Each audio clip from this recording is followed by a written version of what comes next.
Hey, welcome in, guys. Tobin here with you. Thanks for checking out the channel. Hope everybody's doing fantastic out there. All right, Spider Watch. Where are we at with this, right? Donovan Mitchell, this, as of the recording right now, just before 2:30 Eastern on a Monday, July 1st, has not signed his extension. Will he agree to terms? We don't know. Koby Altman, who runs basketball operations for the Cleveland Cavaliers, he spoke to the media today. Here is what he had to say. This is a video from Spencer Davies, who is for Cavs Insider and Hoops Industry. So we were just out in LA for his camp, his elite camp with Adidas. That was in a great space. I don't want to talk specifics until we can. We feel good about Donovan. He's in a great space mentally. He's healthy. He was out there with those young high school players, hooping in a really good space. Really enjoyed the fact that him and Kenny could sit down and talk about the future, talk about the team. He's still under contract right now, so I think we can talk about him as a Cavalier. And so, he's invested. He's really invested in what we're doing.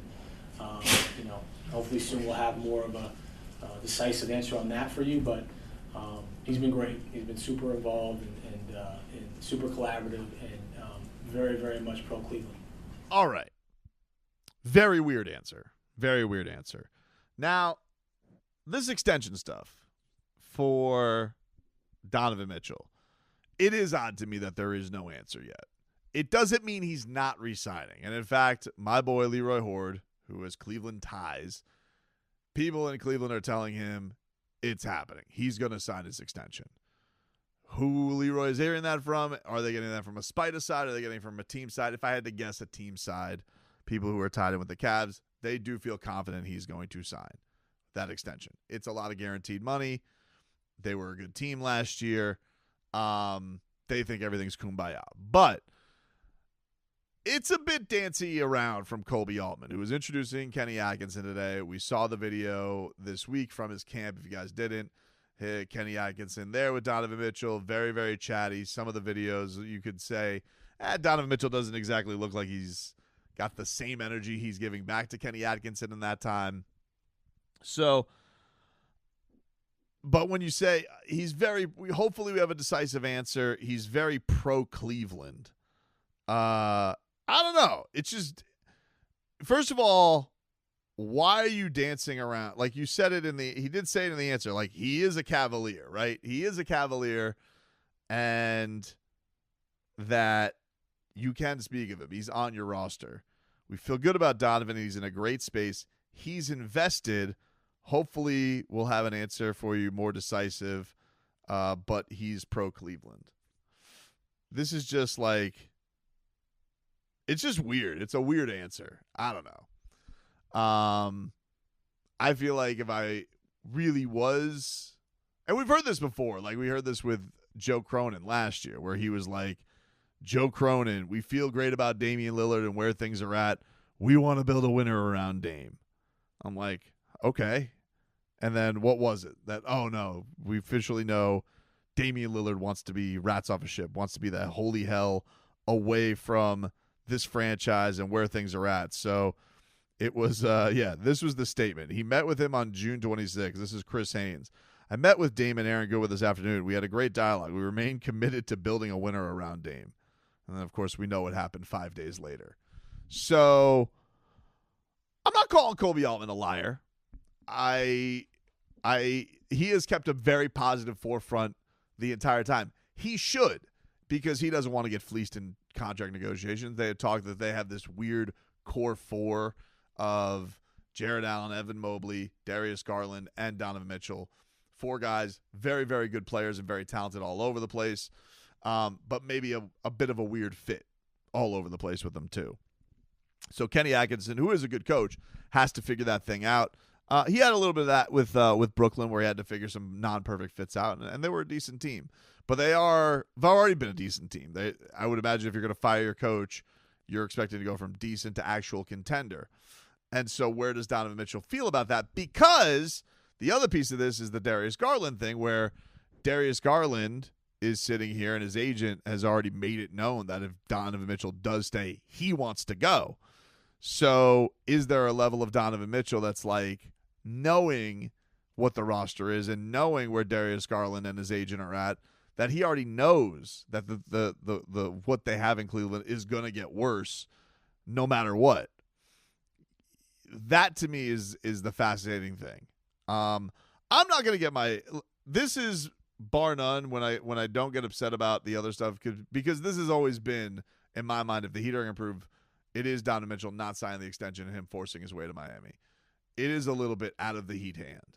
So when people are sitting here and they're like, the Heat, they're not doing anything, it's like, yeah, because they got to wait. But also the Heat are in an interesting spot, right? Because they have to learn from the experience of last year with Damian Lillard. Like, you can't be too publicly aggressive on this on either side, because that very much bit them in the ass last year with the Damian Lillard thing. Them going full court press, I only want to go to Miami. Aaron Goodwin being very vocal in the media. It cost the Heat Damian Lillard. And I don't think people want to live under the idea of, if Donovan Mitchell wants out, the only place he's going to go is Miami, because we saw what happened. Boston media gets in an uproar, and then he gets forced to go anywhere but the place that he actually wants to go. So I think that's why all parties have kind of been very hands-off, been very, been publicly quiet about things. And, maybe that's me talking myself into things, and maybe Leroy's right. Maybe tomorrow he signs a $200 million contract, and I got to start convincing myself that we got to go after ice tray. Get yourself talking into it, which has been fun, by the way, seeing how polarizing Heat fans have gone from I just want change and I want Trae Young, ice tray 05, from the place that they were, where it was like, no freaking way do I want Trae Young. But I don't know. I just found that was I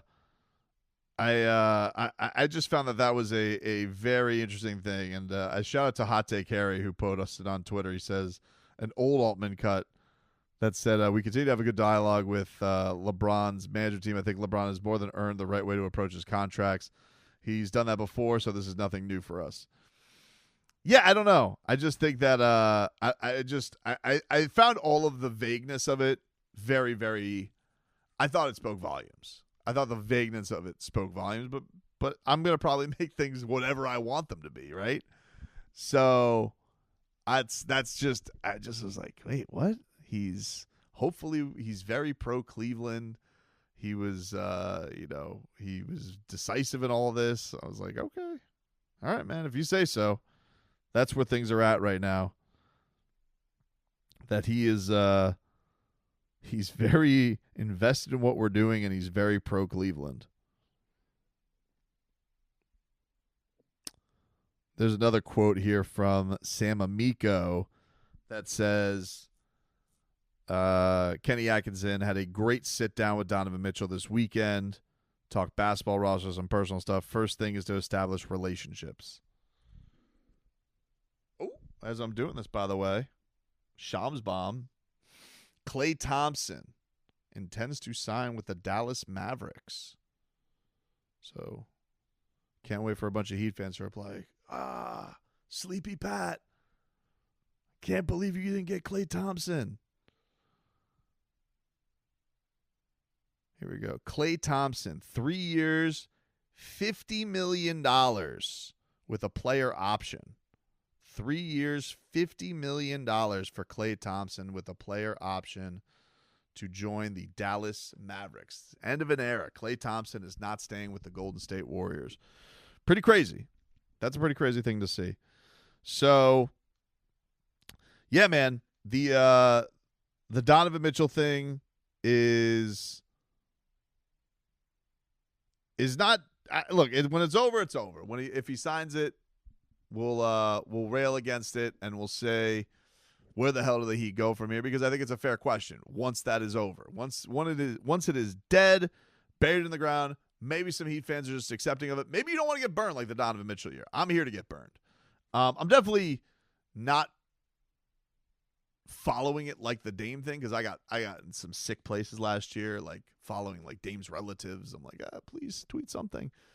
But I have a feeling even if this were to happen, I think the Heat are gonna, if they can get in the game for this, they're gonna make this as stealth as possible because of how much the Dame thing blew up in their face last year. I think that they have to have learned lessons from that, if there are any lessons to learn. Because again, I think on Cleveland's side, they are very confident they're going to keep him.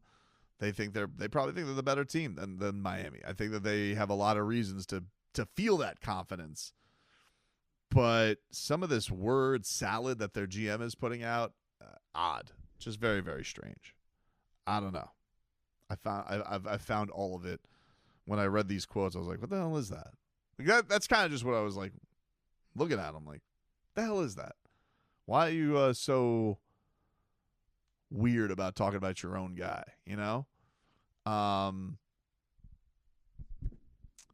Very strange.